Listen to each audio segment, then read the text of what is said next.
Bonjour à tous, je vous parlais donc d'un changement qui s'opérait en moi et qui fait que, de par les lectures, de par la pratique de la boxe tag et l'entraînement, je me retrouve donc aujourd'hui avec un espèce je ne dirais pas de mindset, mais comment vous dire,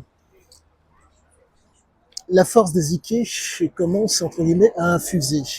Il s'avère que je reprends un peu de choses près les propos de monsieur, pardonnez-moi, je reprends donc les propos de monsieur euh, Kerner. Il s'avère que c'est proprement génial. Il s'avère que je commence réellement à sentir cet impact. Et vraiment, ça me fait un bien extrêmement, comment dire, un bien extrême. Je suis, je ne sais pas comment vous dire. Le fait est que euh, plus on avance dans la pratique et comment dire, la pratique de Cysia, plus on devient, si je puis dire, je n'irais pas dire performant, mais vous retrouvez avec une compréhension de votre personne qui est d'autant plus fine. Là, j'ai revisionné une vidéo de lui où il parlait donc de lui, entre guillemets, de sa façon d'agir, de toutes ces années où il a bourlingué de par le monde, et comment tout s'est, entre guillemets, agencé dans sa vie. Force est de constater qu'il y avait des circuits chez Cysia qui permettaient l'amplification. Il fallait à tout prix que que ces circuits soient euh, stimulés et activés pour qu'il y ait donc euh, amplification.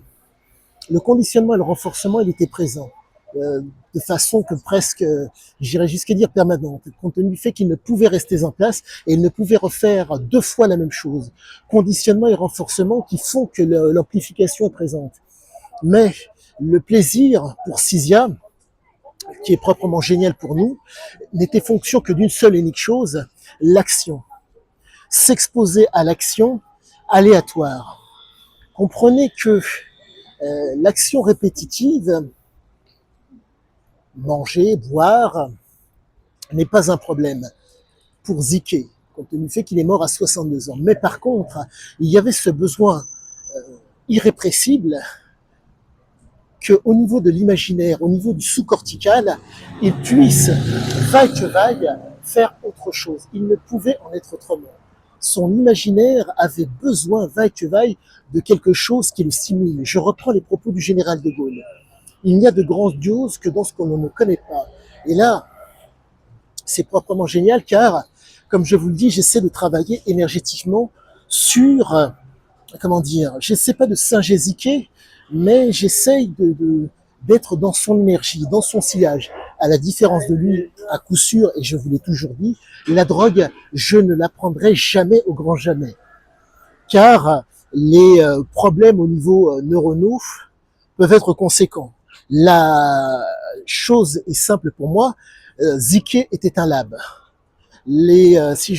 Pour que vous puissiez pour que ce soit d'autant plus visuel, les labs sont des hommes proprement absolument normaux qui sont donc en mesure de faire la différence par rapport à une situation dite stressante où l'agressivité est présente.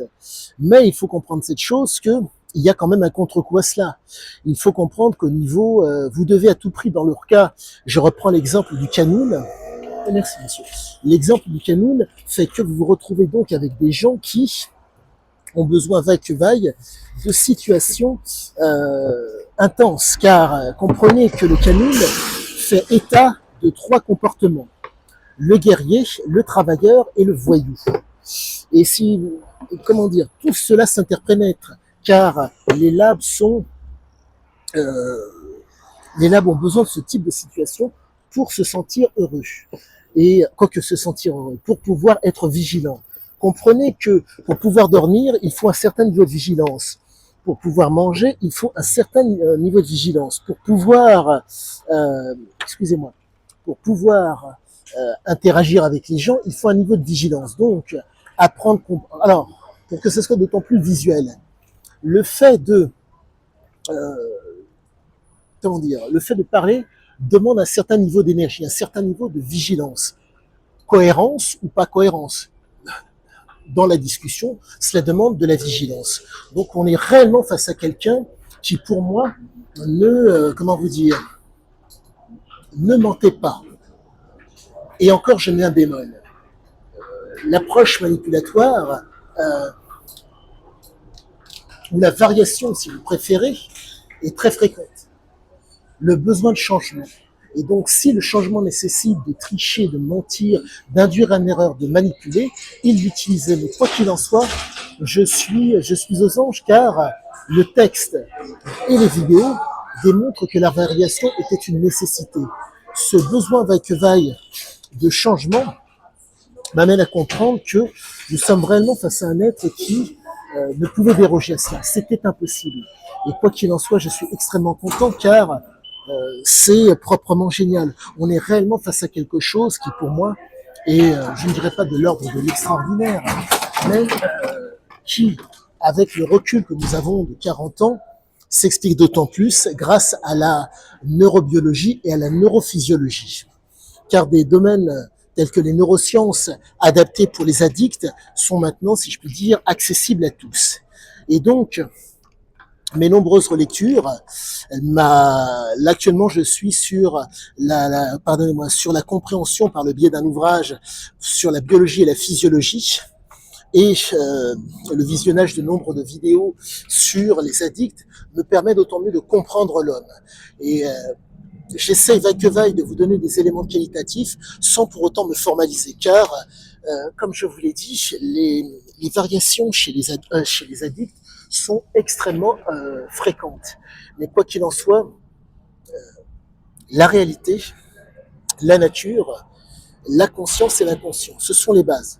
Si ces bases-là sont respectées pour pouvoir, si je puis dire, comprendre l'homme, j'arriverai à vous donner des éléments extrêmement qualitatifs qui feront qu'il y aura, en tout cas, il y aura information, il y aura, je pense, instruction, voire même, comment vous dire,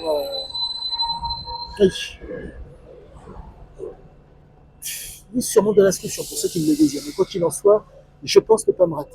Quoi qu'il en soit, je vous tiendrai au courant pour la suite. À bientôt à tous.